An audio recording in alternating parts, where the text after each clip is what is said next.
Sirdaryo tumanining Quyosh mahallasida bir mahalla, bir mahsulot tamoyili asosida issiqxonada mahsulotlarni yetishtirishdan tashqari ularni eksport qilish bilan ham tanilgan. Bunday natijaga usta dehqon Yo'ldosh Xo'jatursunovning ham xizmati bor. Qanday deysizmi? Keling mana shu savolga o'zlaridan javob izlaymiz.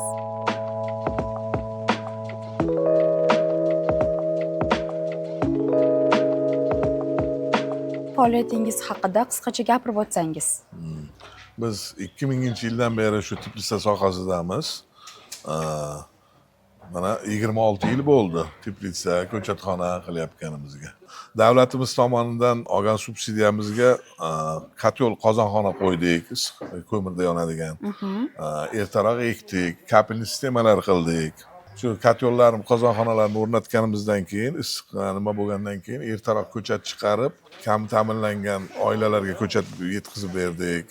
Mahallamizga eksportbop ko'chatlarni olib kelib, o'sha ko'chatlarni o'rgatib, o'shalarni ektiryapmiz. Hozirgi eksportbop bolgarsklarni, urug'larni Fransiyadan olib keltirdik. Hamma masalan bodring, pomidor ekar edi, masalan bolgarskiy eksa daromadi 3 barobar ko'proq. Pomidor bodringga qaraganda. Eksportbop mahsulotni ekishni o'rgatdik. 600 mingga yaqin ko'chat tarqatdik bu yil mahallamizga. Bugungi kunga kelib mahallamizda 75-80% odamda hammada issiqxona bor. Bu natijalarga erishishda asosan nimalarga e'tibor berish kerak? Nima tavsiya berasiz? Birinchi o'rinda eksportbop bolgarskiy urug'larni tanlab olish kerak. Yaxshi firmalardan, masalan, aytadigan bo'lsak, Fransiyani Klaus firmasi bor. Amaro, Karisma, Denver degan sortlari bor.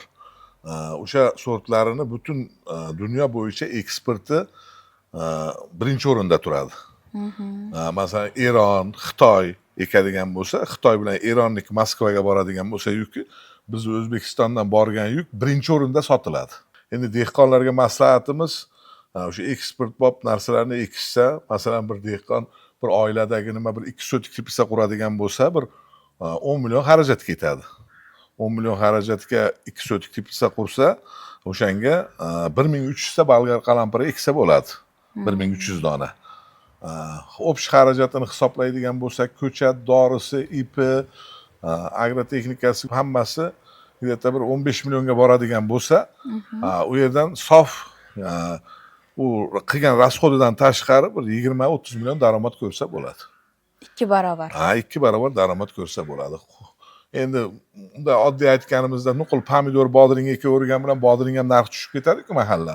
Mahalliy hamma bodring ko'paygan sari bozorda 1000 so'm, 1,5 ming so'm bo'lib ketadi. Bu bolgarsklarning narxi 80-85 mingdan 90 mingdan narxi tushmaydi. Ko'payganda ham talab kuchli bo'ladi bolgarskiga. Hosilni yig'ib, daromadga kirguncha qanday bosqichlardan o'tiladi? Birinchi ekkanimizdan keyin o'sha chirishga qarshi, kasalliklarga qarshi o'zining dorilari bor. O'shanga botirilib ko'chat ekiladi.